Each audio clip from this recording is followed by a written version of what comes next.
Africa Content TV.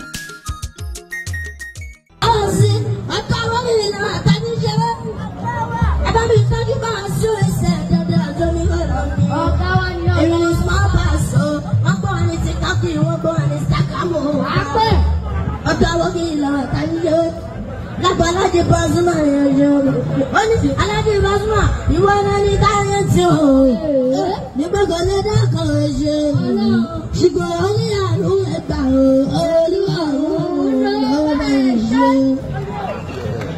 Alhaji Pasuma, okay. His father, Alhaji Pasuma, oh, but he white, he bella, when he